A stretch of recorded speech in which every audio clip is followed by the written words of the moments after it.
Hello दोस्तों, मेरा नाम है प्रदीप गौड़ और आप देख रहे हैं प्रदीप बायोलॉजी। आपको पता है इस पर्टिकुलर वीडियो में हम सॉल्व करने वाले हैं breathing and exchange of gases के पीवाईक्यू। जी हाँ, प्रीवियस ईयर्स के क्वेश्चन कि 2024 तक अब तक इस पर्टिकुलर चैप्टर से, हालांकि चैप्टर तो बड़ा खूबसूरत है ना, तो इससे कितने एमसीक्यूज पूछे गए हैं, किस टाइप से पूछे गए हैं 2024 तक, जिससे आपको एक आइडिया लग सके कि किस पर्टिकुलर टॉपिक से मैक्सिमम क्वेश्चन पूछे जाते हैं। एंड सेकंड थिंग, जब उन टॉपिक से क्वेश्चन पूछे जाते हैं तो कितना ट्विस्ट एंड टर्न्स किया जाता है। ठीक है, तो बिल्कुल आपका टाइम वेस्ट नहीं करेंगे, एमसीक्यू से स्टार्ट करते हैं। आपको पता होगा कि क्या करना है आपको अगर आप चैनल पर पहली बार हैं। देखिए, नीट 2024 का, ठीक है, नीट 2024 का बच्चों ये क्वेश्चन है, इसको आप सॉल्व करिए। वीडियो को पॉज करिए, ये नीट 2024 का क्वेश्चन है, इसको सॉल्व करिए और मैं आपको आंसर बताता हूं। वीडियो पॉज करके आप अपना आंसर चूज करिए। ठीक है, देखिए, सबसे पहले अगर मैं बोलूं कि सर मुझे बताइए एक्सपायरेटरी कैपेसिटी क्या होती है, तो मैं बोलूंगा सर एक्सपायरेटरी कैपेसिटी जो होती है EC इक्वल टू होता है, आप बोलेंगे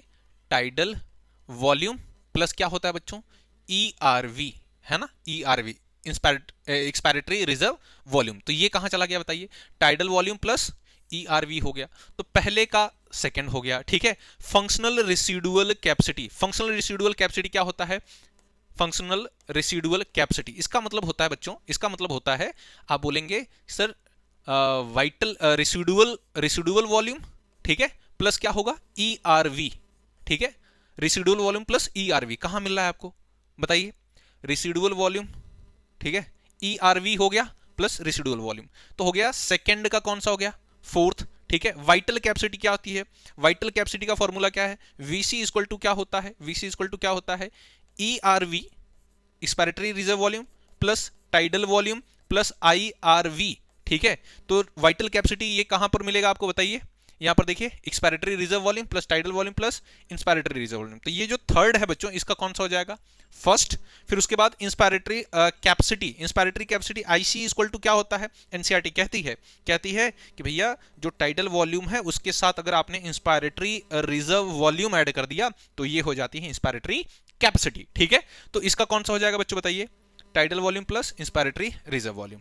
तो आप देखिए फर्स्ट का सेकंड, सेकंड का कौन सा होगा बच्चों, फोर्थ। ठीक है, तो सेकंड का फोर्थ, ऑप्शन जो होगा फोर्थ होगा वो करेक्ट होगा। क्लियर है, 2024 का क्वेश्चन है। ठीक है, ये सारे फॉर्मूले दिए गए हैं। ठीक है, pulmonary volume and pulmonary capacity, इस पर्टिकुलर टॉपिक से ये क्वेश्चन था। अच्छा, नेक्स्ट क्वेश्चन की तरफ हम चलते हैं जरा। नेक्स्ट जो क्वेश्चन है हमारा वो कौन सा है, ध्यान से सुनिए। यहां पर देखिए 2023 का क्वेश्चन है बच्चों। ठीक है, 2023 का क्वेश्चन पूछा है vital capacity of lung is, अभी मैंने फॉर्मूला लिखा था। ठीक है, हमने क्या लिखा था, वाइटल कैपेसिटी, है ना, वाइटल कैपेसिटी, तो हमने लिखा वाइटल कैपेसिटी क्या होती है sir, ERV expiratory reserve volume plus tidal volume plus क्या होता है, इंस्पायरेटरी रिजर्व वॉल्यूम। ढूंढिए सर कौन सा करेक्ट हो गया, बताइए कौन सा करेक्ट हो गया, ERV IRV ERV plus TV, है ना, यही क्या होता है वाइटल कैपेसिटी। वाइटल कैपेसिटी क्या होती है, the volume of air can be inhale forcefully after forceful expiration, forceful expiration के बाद फोर्सफुल कितनी आप एयर को इनहेल कर सकते हैं उसी को बोलते हैं वाइटल कैपेसिटी। क्लियर है बच्चों, ठीक है, बहुत अच्छे। आइए नेक्स्ट क्वेश्चन पर चलते हैं। अरे भाई जल्दी काम कर, जल्दी जल्दी करना है। हाँ, नेक्स्ट क्वेश्चन हमारा देखिए 2022 का है। ठीक है, 2022 का ये क्वेश्चन है, पढ़िए जरा। विच of the following is not the function of conducting part of respiratory system, पढ़िए बच्चों और मुझे आंसर दीजिए इसका। ठीक है, वीडियो पॉज करिए, मैं आपको बताता हूं, ध्यान से सुनिए। बोला है फंक्शन नहीं है, ठीक है, क्या नहीं है, रुक जाओ, हाँ, बोला है कि फंक्शन नहीं है, ध्यान से देखिए आप, not the function of conducting part. Conducting part क्या होता है, ध्यान से सुनिए। हम कहते हैं सबसे पहले क्या होता है सर, नॉस्ट्रिल होता है, नॉस्ट्रिल से जो एयर आती है वो कहां पर आती है बताइए, नॉस्ट्रिल से एयर आती है नेजल चैम्बर में। ठीक है, नेजल चैम्बर से कहां आती है बताइए, फेरिंग्स में, फेरिंग्स से कहां आती है, लैरिंग्स में, है ना, लैरिंग्स में, लैरिंग्स से कहां आती है, ट्रैकिया में आती है। ठीक है, ट्रैकिया में आती है, ट्रैकिया से फिर कहां बेटा, प्राइमरी ब्रोंकाई, सेकेंडरी ब्रोंकाई, फिर टर्सरी ब्रोंकाई, फिर कहां पे ब्रोंकियोल्स तक आएगी, टर्मिनल पार्ट तक, है ना, ब्रोंकियोल्स तक आती है, फिर क्या एल्वियुलर डक्ट तक आती है, फिर कहां एल्वियोलाई, एल्वियोलाई। ये तो पाथ हो गया सर, ठीक है, ये तो पाथ हो गया। तो आप देखेंगे नॉस्ट्रल से लेकर के ये टर्मिनल पार्ट ऑफ ब्रोंकियोल्स तक, इसको हम बोलते हैं ट्रांसपोर्ट या कंडक्टिंग पार्ट। ठीक है, अब ये जो एल्वियुलर डक्ट और एल्वियोलाई हैं, इनको हम रेस्पिरेटरी या एक्सचेंज पार्ट कहते हैं। ठीक है, तो पूछा क्या है कि not the function of conducting part, यानी ट्रांसपोर्ट पार्ट की बात कर रहा है, क्या उसका फंक्शन नहीं है। तो क्या, पहले देखिए, क्या ये conducting part temperature of inhaled air is brought to body temperature, क्या जो आप इनहेल करते हैं एयर को, उसके टेम्परेचर को कम करता है, बॉडी टेम्परेचर तक लाता है, ठीक है, या मेंटेन करता है। जी हाँ, बिल्कुल ये फंक्शन होता है। ठीक है, दूसरा, provide surface for diffusion of oxygen and CO2, बिल्कुल नहीं, क्योंकि ये काम किसका है, रेस्पिरेटरी पार्ट का है।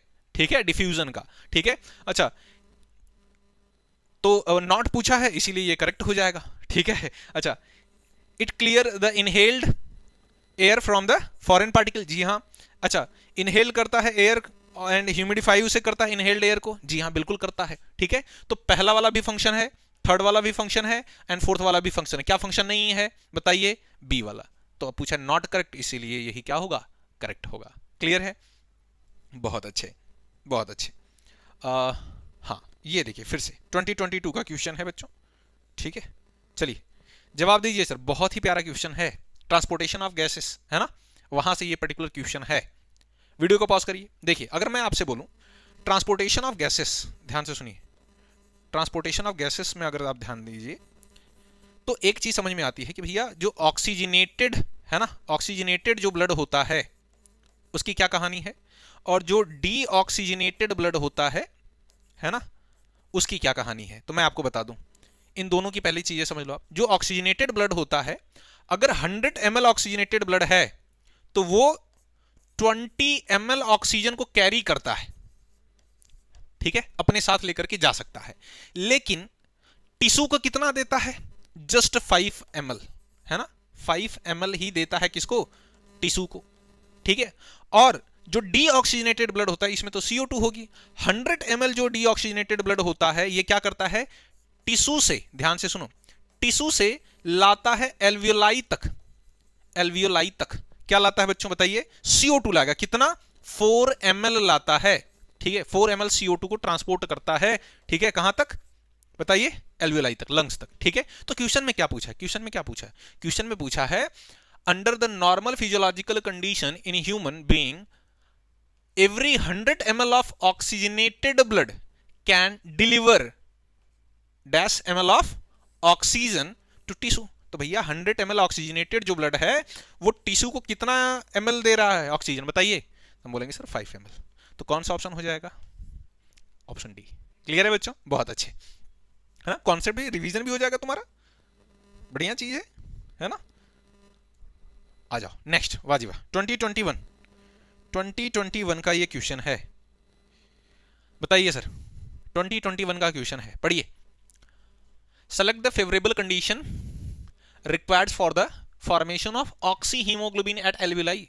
वाजिबा, देख रहे हो, एल्वियोलाई के पास ऑक्सी हीमोग्लोबिन बनने के लिए फेवरेबल कंडीशन क्या है उसको पूछ रहा है। ठीक है, तो सिंपल सी बात है बेटा, ध्यान से सुनिए। एक ग्राफ दिया गया था OHDC, है ना, ऑक्सीजन हीमोग्लोबिन डिसोसिएशन कर्व। ठीक है, ऐसा था, सिग्मॉइड कर्व था। ठीक है, सिग्मॉइड कर्व था ऐसा।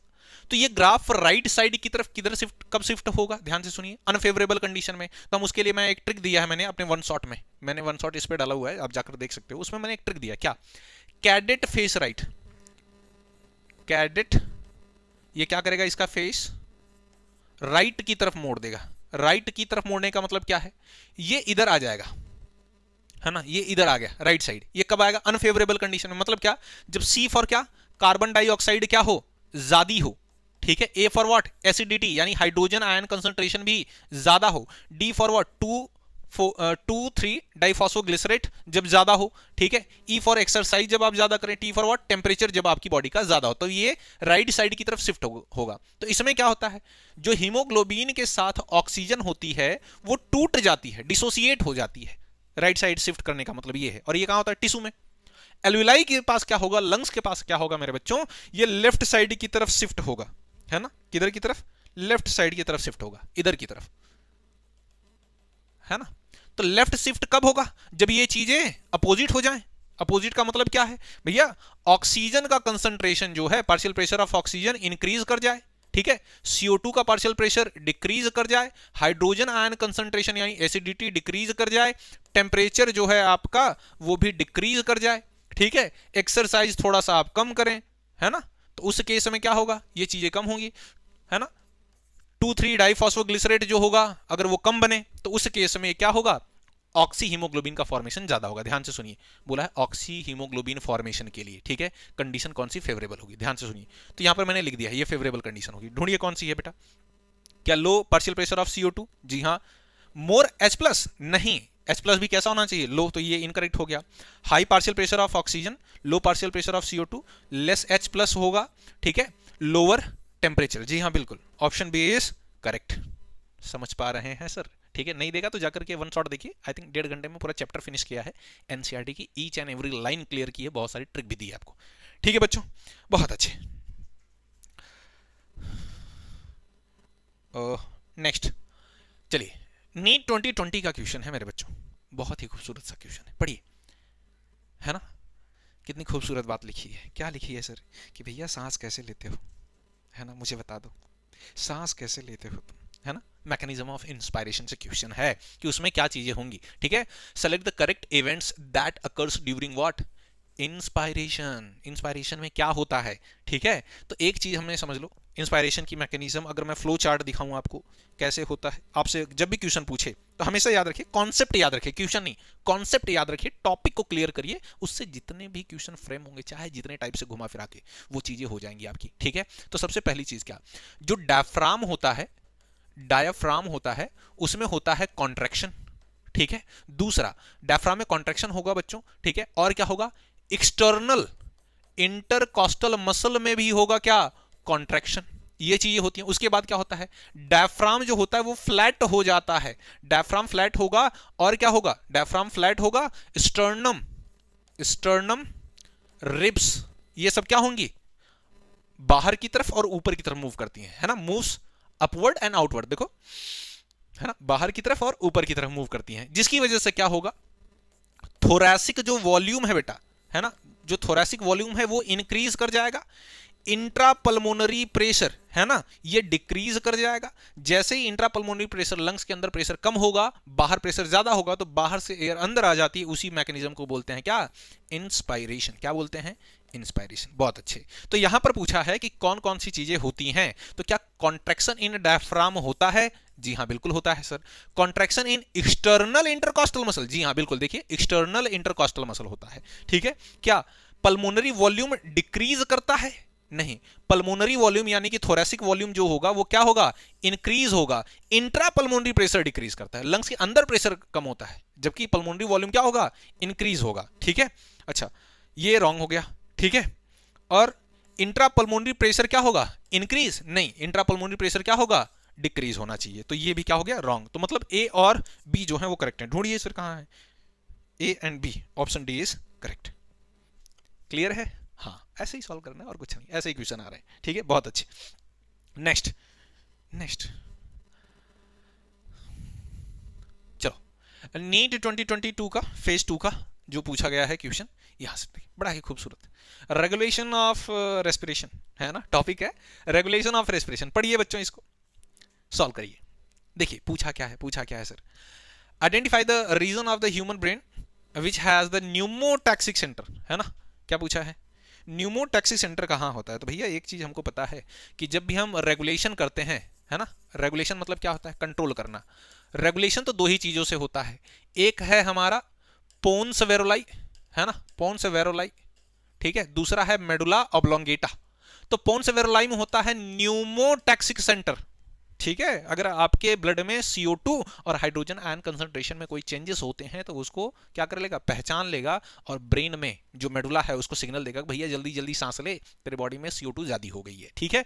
अब जो मेडुला ऑब्लोंगेटा है, ठीक है, इसके पास होता है रेस्पिरेटरी रिदम सेंटर, ठीक है। अब ये क्या करता है, जल्दी जल्दी सांस लेगा, CO2 को बाहर निकालेगा, ऑक्सीजन को लेगा, नॉर्मल कंडीशन हो जाएगी। तो पूछा क्या है इसमें, भैया बताओ न्यूमोटैक्सिक सेंटर किसके पास होता है, ठीक है, जो कि अल्टर कर सकता है, reducing the duration of inspiration, है ना, ड्यूरेशन, टाइम, जल्दी जल्दी सांस लेने को बोलेगा, ठीक है। तो एक्चुअल में कौन सा है बच्चों बताइए, पोन्स वेरुलाई।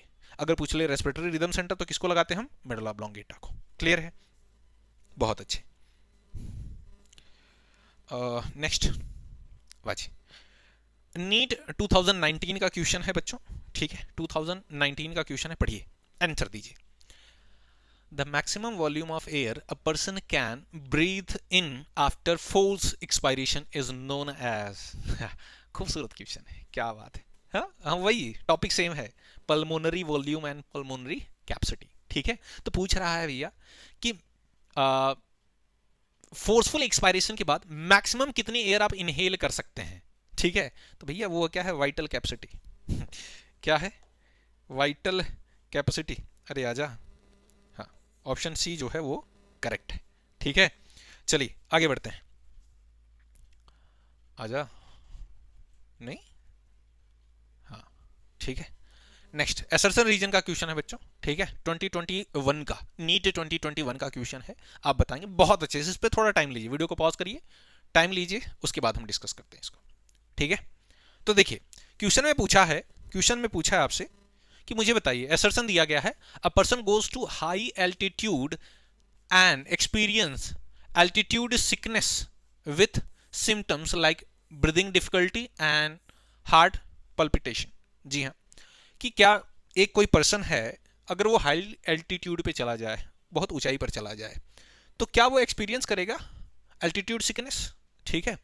और क्या उसमें देखने को मिलेगा, उसे सांस लेने में तकलीफ होगी हाई एल्टीट्यूड पे, और हार्ट पल्पिटेशन होता है, क्या उसका दिल घबराने लगेगा, मतलब हार्ट बीट तेज हो जाएगी उसकी, ऐसा होता है, बिल्कुल होता है, ठीक है। तो असर्शन करेक्ट है, ट्रू है।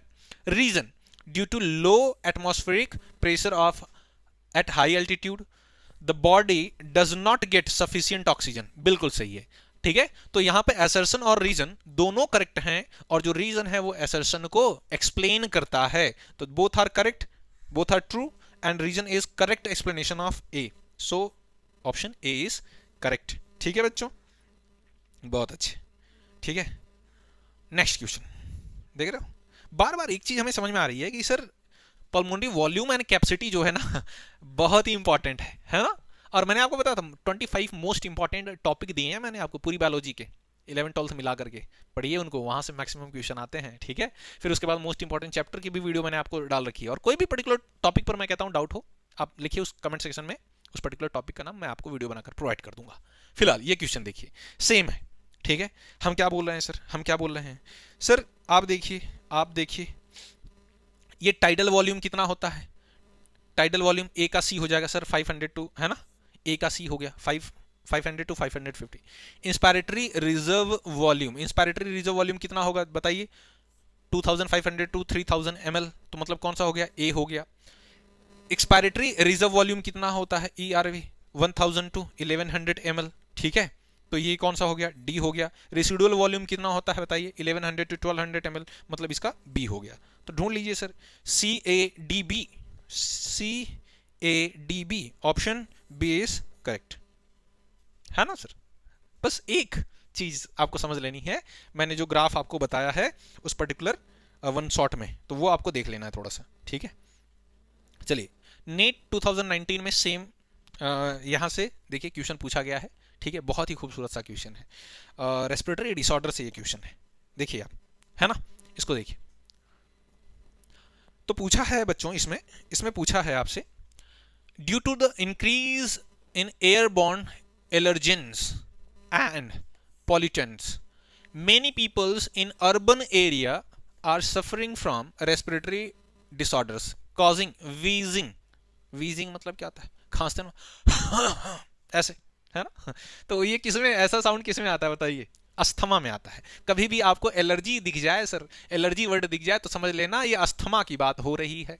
अस्थमा कहाँ लिखा है सर, अस्थमा तो डायरेक्ट लिखा नहीं है breathing and exchange of gases में, बिल्कुल, लेकिन जब आप क्लास 12th में पढ़ते हैं sexual reproduction in flowering plant, तो वहां पर दिया गया है कि जो पॉलन ग्रेन होते हैं कुछ लोगों में ये रेस्पिरेटरी डिसऑर्डर कॉज करते हैं, दैट इज अस्थमा, ठीक है। तो वहां से कॉन्सेप्ट है, जब भी एलर्जी दिख जाए उसमें क्या होता है बच्चों बताइए, आपका इन्फ्लामेशन हो जाता है ब्रोंकाई एंड ब्रोंकियोल्स में, जिसकी वजह से क्या होता है, डिफिकल्टी इन ब्रीदिंग होती है, और साउंड कैसा आता है, वीजिंग का, ठीक है। सो ऑप्शन डी क्या होगा आपके लिए करेक्ट होगा। ठीक है, आगे बढ़ते हैं। नीट 2021 में ये क्वेश्चन पूछा गया है ना, 2021 में क्वेश्चन पूछा गया है नीट में। देखिए बड़ा खूबसूरत सा है। अब पूछा है partial pressure of oxygen and partial pressure of CO2 at alveoli. Alveoli के पास में कितना होता है, कैसे पता करेंगे, ध्यान से सुनिए। एनसीईआरटी हमको एक डायग्राम देती है, सर ये मटका है हमारा एल्वियोलाई, क्या है ये मटका हमारा, क्या है एल्वियोलाई, है ना, यानी लंग्स। तो बोला एटमॉस्फेयर में देखिए, एटमॉस्फेयर में देखिए कितना होता है, पार्शियल प्रेशर ऑफ ऑक्सीजन जो है 159 mmHg है। CO2 कितना है पार्शियल प्रेशर, CO2 है पार्शियल प्रेशर 0.3 mmHg। एल्वियोलाई के अंदर पार्शियल प्रेशर ऑफ ऑक्सीजन जो होता है वो होता है 104 mmHg, और पार्शियल प्रेशर ऑफ CO2 जो है वो कितना है सर 40 mmHg। ठीक है, जो यहां से ब्लड वेसल गुजरती हैं, इधर से आता है डीऑक्सीनेटेड ब्लड, है ना, डीऑक्सीनेटेड ब्लड, उसमें अगर आप देखें पार्शियल प्रेशर ऑफ ऑक्सीजन जो होता है वो कितना होता है 40 mmHg। Partial pressure of CO2 कितना होता है बताइए 45 mmHg। जब यहां से CO2 जो होता है वो चला जाता है इसमें, और यहां से आ जाती है ऑक्सीजन यहां पर, ठीक है, ऑक्सीजन यहां से इधर आ जाएगी, तो ब्लड कैसा हो जाएगा ऑक्सीजनेटेड, इधर जाएगा जो ब्लड वो हो जाएगा ऑक्सीजनेटेड। और ऑक्सीजनेटेड ब्लड में हमेशा जो पार्शियल प्रेशर ऑफ ऑक्सीजन होता है वो कितना होता है 95 mmHg। Partial pressure of CO2 कितना होता है 40 mmHg। ठीक है, तो आपसे पूछा क्या है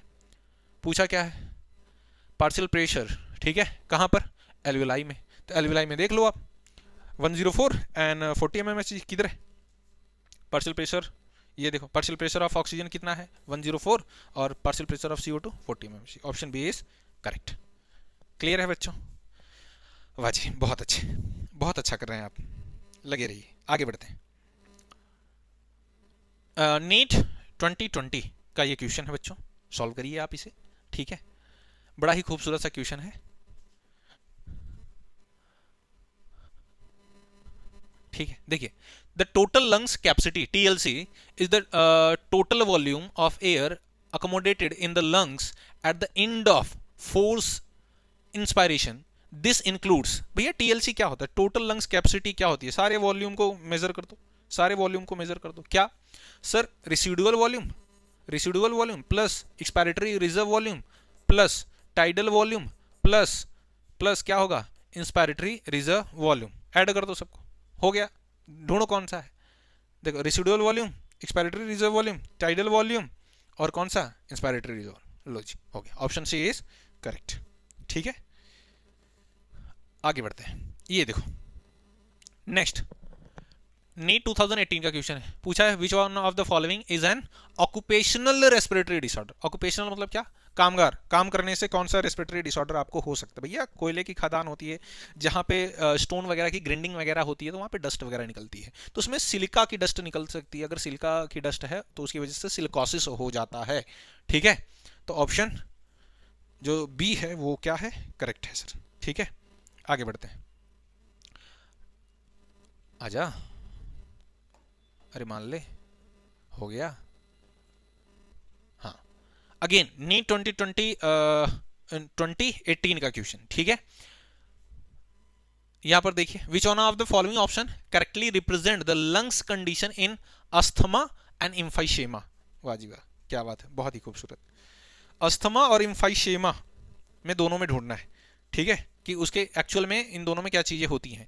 क्या इंक्रीज रेस्पिरेटरी सरफेस एरिया होता है, नहीं जी, मैं पहले बता दूं ये एलर्जिक डिसऑर्डर है, इसमें ब्रोंकाई एंड ब्रोंक्यूल में इन्फ्लामेशन हो जाता है। ठीक है, अच्छा, और इम्फाइशेमा में क्या होता है, जो एल्वियुलर वॉल होती है वो डैमेज हो जाती है, रेस्पिरेटरी सरफेस एरिया क्या हो जाता है, रिड्यूस हो जाता है। तो क्या है बताइए, पहले क्या, पहला हो जाएगा inflammation in bronchioles and decrease respiratory surface area. तो आप देखिए ये इम्फाइशेमा का है बच्चों, ये किसका है, अस्थमा का है।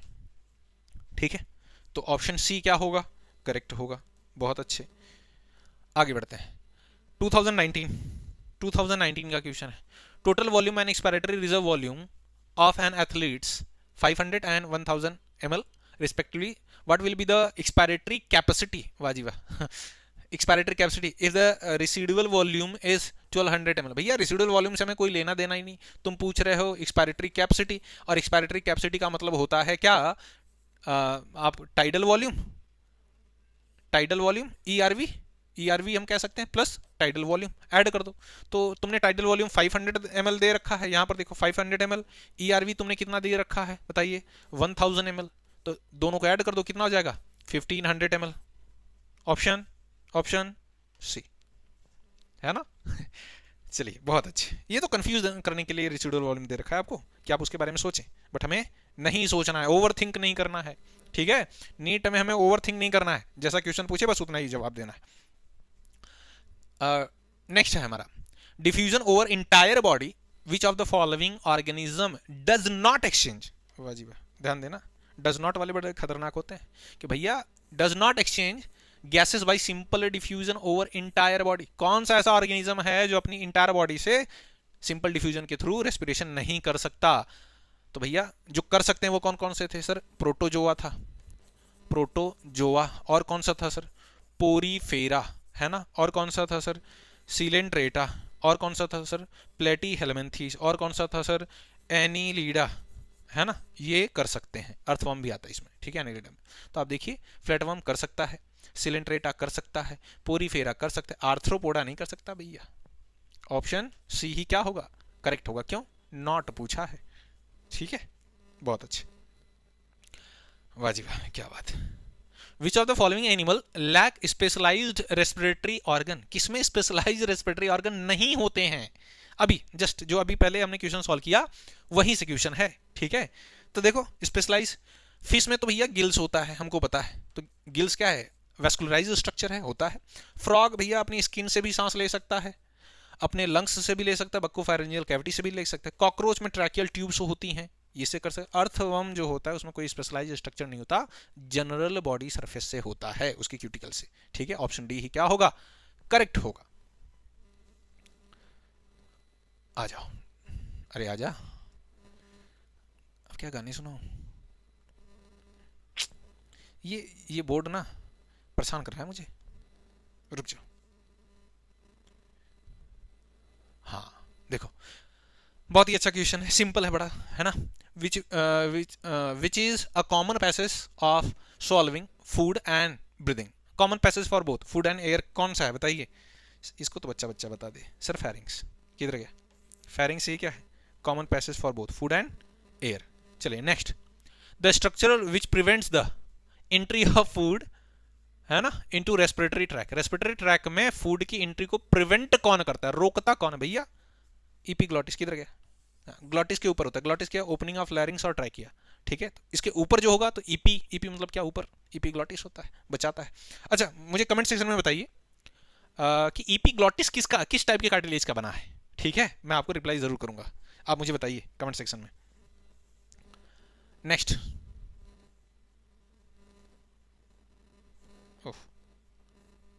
हाँ ये बताओ जरा, ये बढ़िया क्वेश्चन है।